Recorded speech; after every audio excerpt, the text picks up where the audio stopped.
Hey guys, what's up and welcome back to my channel. So today we're going to be talking about something very harrowing.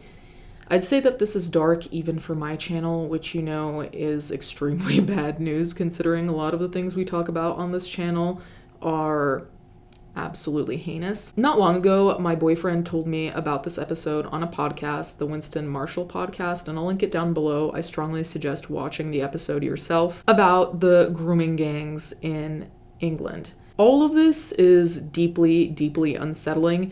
In this video, I'll be including a few clips from the podcast to contextualize what I'm saying, to give further information, because the podcast is between, obviously, Winston Marshall and then this man called Raja Miah, who used to work in the political world, let's put it that way. He also used to work in anti-terrorism, and so we have the perspective of someone who was inside the issue at large, because the issue at large here is, yes, obviously the grooming gangs, right?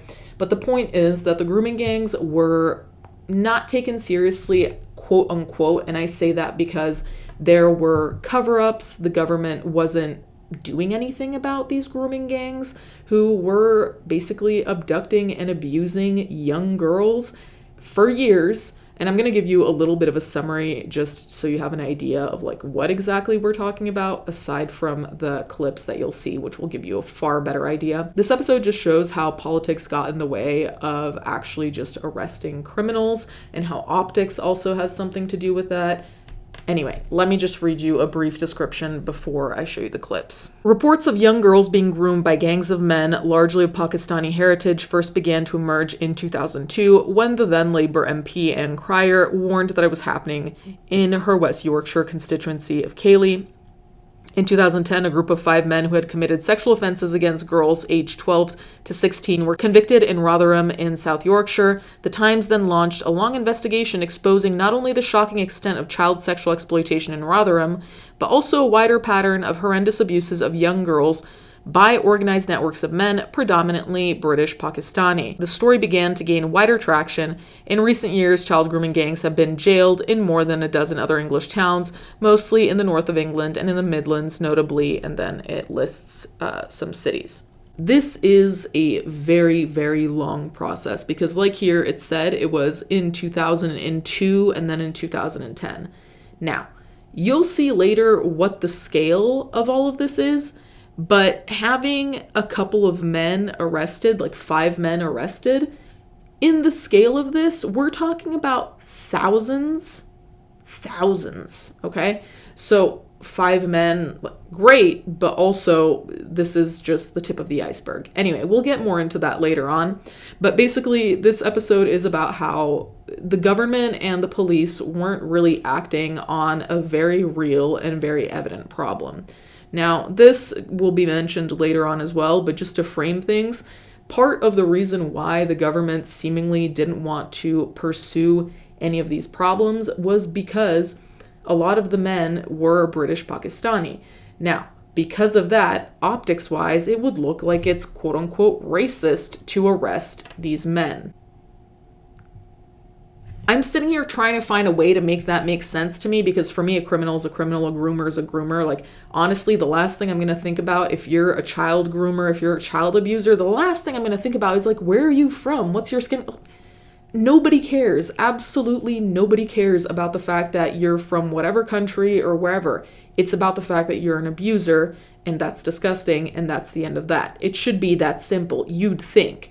But allegedly, one of the reasons why this was never really pursued was because clearly the police was concerned, or the government was concerned, about how it would look if a bunch of men that weren't British or that were half British were arrested in all of this, which is so absolutely insane. But again, you'll see it speaks to the nature of all of this case, which is so profoundly just disappointing isn't enough of a word for that. It's just such a letdown. And it also shows that there's a priority over young girls' safety and young girls' well-being or survival, which is optics, or which is just not doing anything, or which is even worse, actually being complicit in all of it, which we'll also get to later. The craziest thing is that this never really became international news.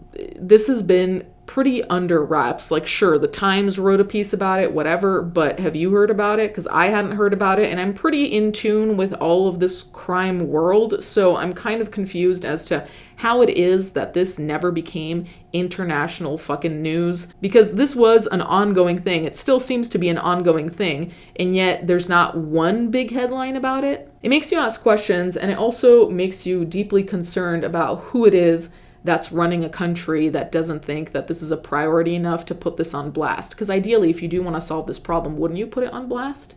Wouldn't you put it on blast also just to warn other young girls so they don't get roped into something like this? Okay, so in this next clip, you're going to understand more of why the government is corrupt, or how the government is corrupt, because Mia was actually arrested multiple times for basically nothing. And he'll tell the story, so I'll just put the clip there. But it's to show that the political arena, the political agenda perhaps, was so infinitely corrupt that instead of actually arresting, criminals, he was being arrested for doing nothing. And that makes it so much worse when you consider that, again, he's the whistleblower on these grooming gangs. So it's like, instead of actually finding these grooming gangs that are targeting young girls, you're going to go after someone who's basically just existing as a person.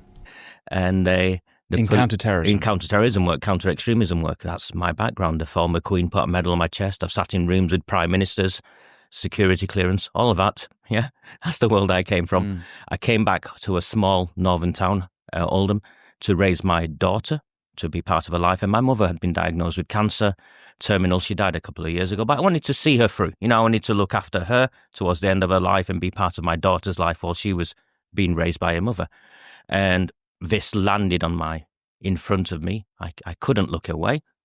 And I'm very formulaic in the way I work. I come from training in that world.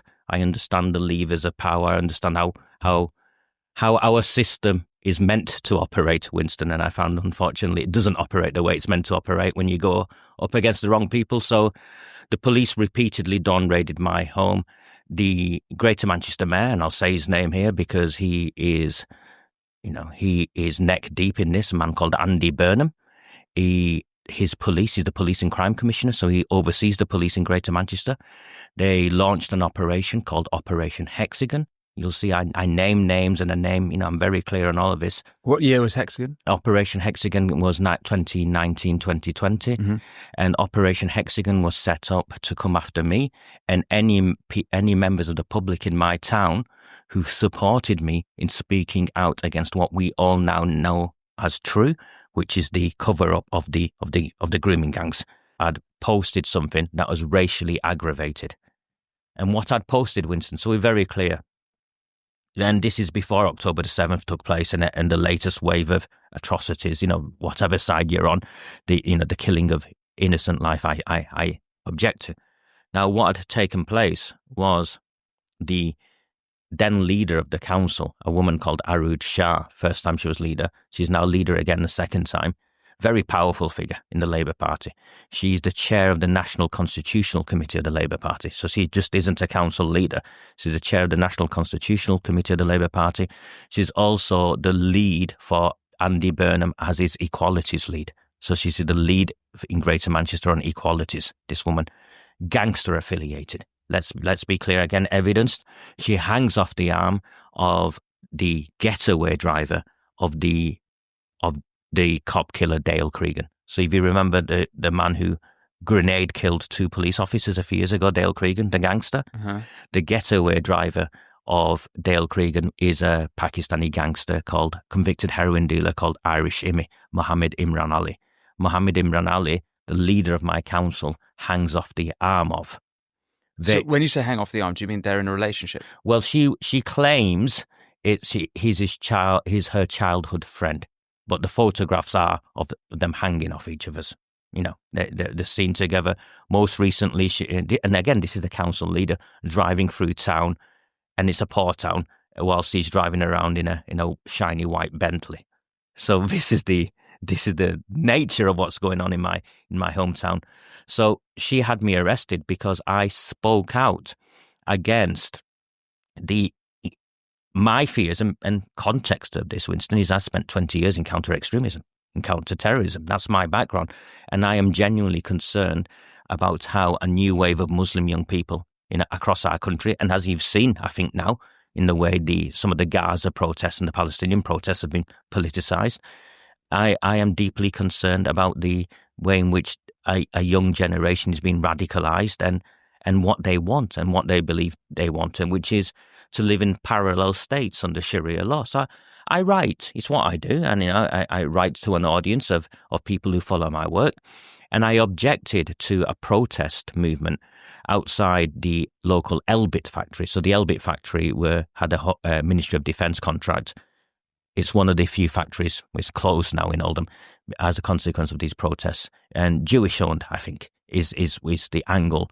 The leader of the council and the Muslim associates, I call them Islamists, associates took.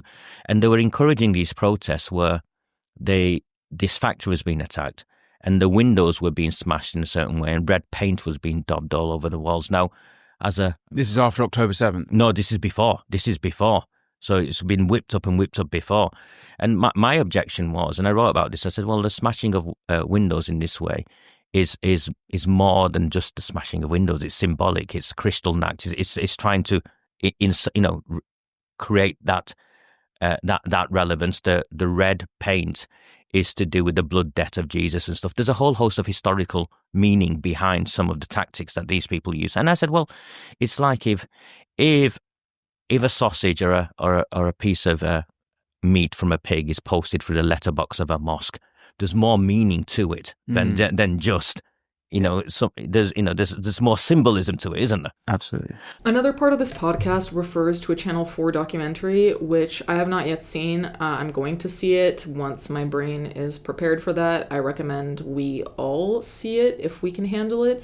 And it is about grooming and these grooming gangs, because again, the scale on which these gangs operated was massive, but the response was not equally as massive. Does that make sense? And I think that that's why I'm so alarmed and confused as to how this did not become international news, because again, it's a big deal, but the response was like tiny compared to the big deal we're dealing with. I think that that's a big part of why this is so alarming, because it also makes you go down the inevitable rabbit hole of, okay, so if they're not really reporting on this, if this isn't headline news, what else is not headline news? Like something that's on a way smaller scale, is that even going to be brought up at all? So then it makes you go down the rabbit hole of news reporting and who's reporting on what, if they're even reporting. And that's the question that I think really comes up here, is what isn't being reported and what are we not finding out about, especially in cases that are as sensitive as this, as with grooming of young girls. This next clip may be one of the most deeply enraging and just absolutely fucking...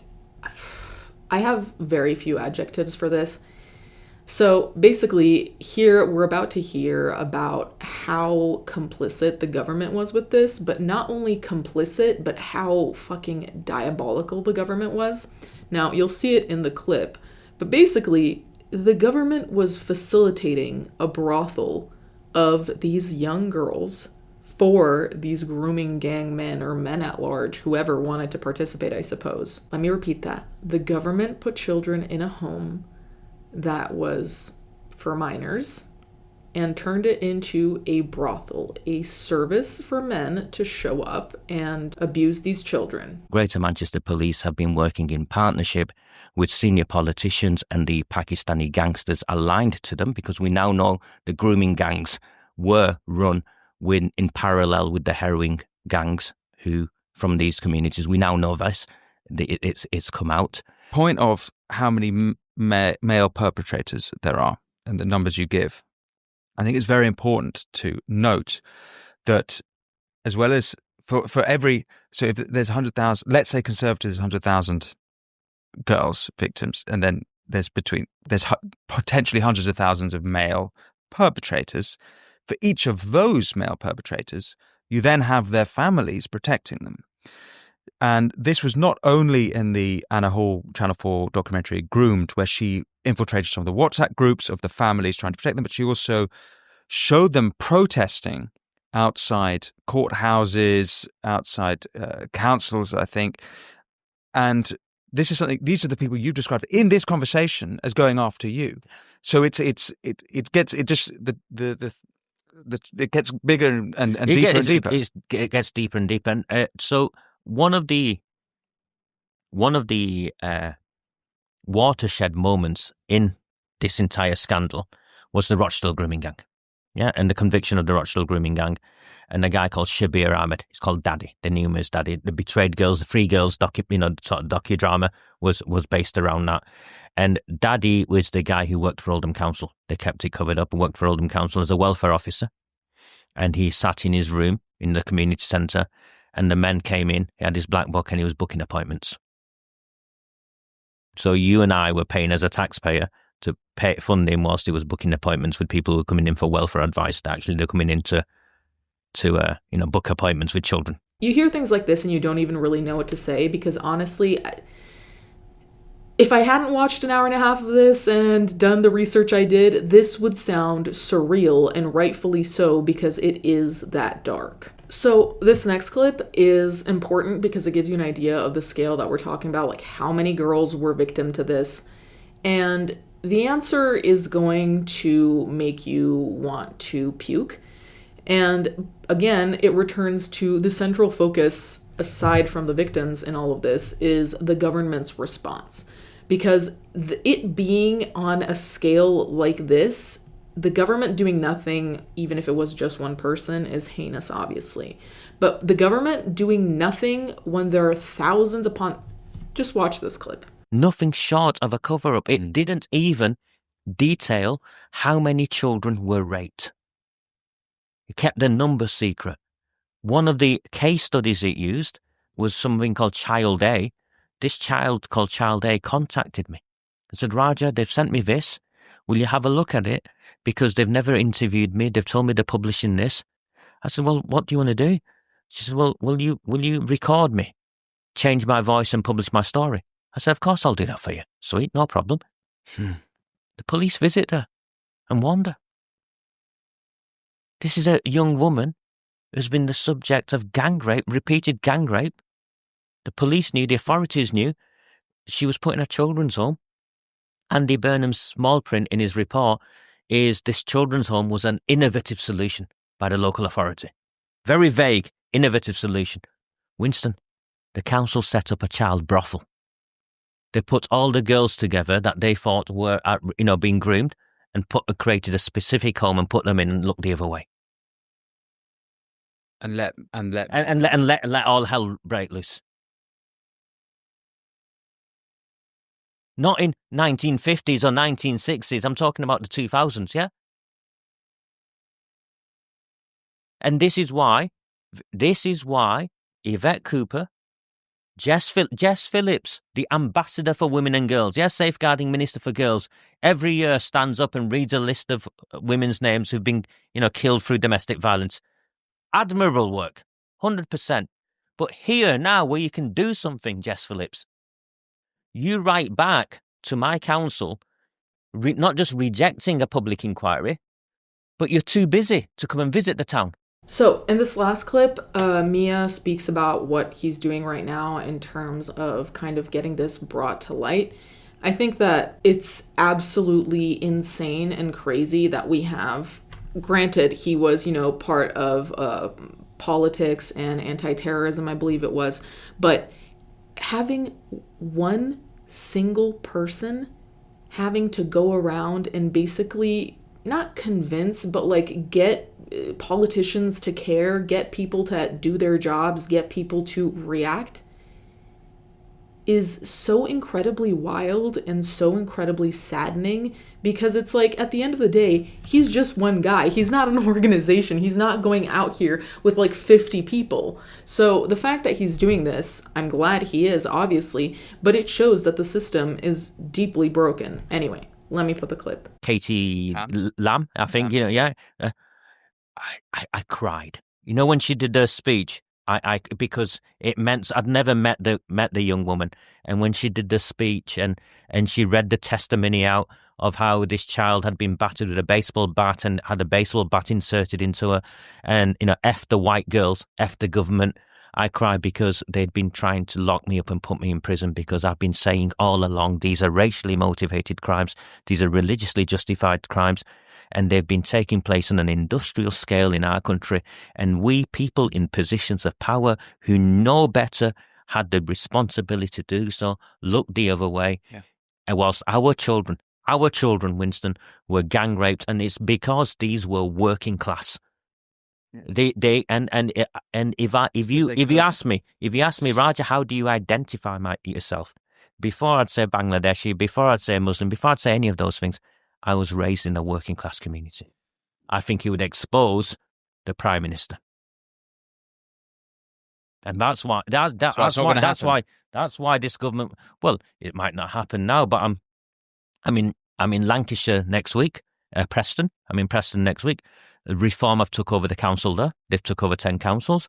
I'm spending my time going round to these councils, speaking to politicians who want to help. I take this in good faith. I've never met these people. They want to help. I'm saying, okay, pass a motion. You now control the council. If we believe in democracy, there are levers to democracy. Pass a motion, write to the Home Secretary, volunteering the entire jurisdiction of Lancashire County Council for your inquiry. We keep pushing, we keep exposing, we keep pushing. And if this government doesn't fall, Maggie Oliver, the private prosecutions out of full, if none of that doesn't fall over the next 4 years, we'll go to the next general election. And I guarantee you this, Winston, on the manifesto pledges of the opposition parties who have a genuine chance, whether it's the Conservatives or Reform, will be this pledge of a no-holds-barred national inquiry. And I hope that you and I live to see the day when those who are responsible for the cover-up of the gang rape of children are put in prison, irrespective of who they are or what positions they held in the past. In summation, what we have here is a case that is severely underreported, or should I say 100,000 plus cases that are severely underreported. And again, part of it is, as we've established, because of the optics, quote unquote, like the worry about being called racist because allegedly a lot of these men are British Pakistani, which, I mean, honestly, who cares? It's about crime. It's not about the identity of the criminal. I can't get over that. I'm sorry. But aside from that, this is just showing that the government is not only complicit, but it's kind of really actually allied itself with these people, because by not saying anything, by not doing anything, by covering things up, effectively, you might as well be allies, right? So the more I think about this, the less it makes sense to me. And I watched this now like a week ago, and I've been kind of sitting trying to figure out what to make of it, just trying to process all of this information, because it is a lot. And at the end of the day, really what it comes down to is government corruption, and there's just no way around that. And what concerns me is also the precedent that this sets, in the sense of, what are we going to do from here? If this happens again, is this going to happen again? Like, if there are grooming gangs, which I'm sure there's still plenty of grooming gangs, or at least groomer groups, I don't know, but whatever you want to call them, that are active right now. Based on this precedent, do you think the government's going to do something? Do you think the cops are going to do something? Raja Mia had his life threatened over all of this. Do you think the government, who apparently does not give a singular shit, is going to put themselves in harm's way to help young girls and to protect other young girls from being in the same predicament? I don't think so. My disappointment is so immeasurable right now that I truly am having a hard time finding words, because realistically, we do believe that ideally the police would protect us. I'm pretty pessimistic about the government, but I wouldn't necessarily assume that they would do a cover-up like this when it comes to young girls too. And now I'm just kind of like, okay, so who do you have to rely on? And it's guys like Raja Mia, but at the same time, he's just one person, you know? It's not even fair that this burden falls on him, right? So, I don't know. I just have so many thoughts about this, and it's so difficult to think about with a level head, because I feel like the rage just inevitably pops up for all of these young girls who went through God knows what. And I can't remember if I included the clip, but in case I didn't, there was a girl who was raped by 50 men in one night. Does that tell you something about the scale? You guys can let me know what you think in the comments down below. Like I said, I really suggest you see the full podcast episode. Like I said, it's a lot, so prepare yourself however you can, if you can, and take breaks because it is very harrowing. Anyway, thank you guys so much for watching. Thank you to my patrons as always, and I'll catch you guys next time.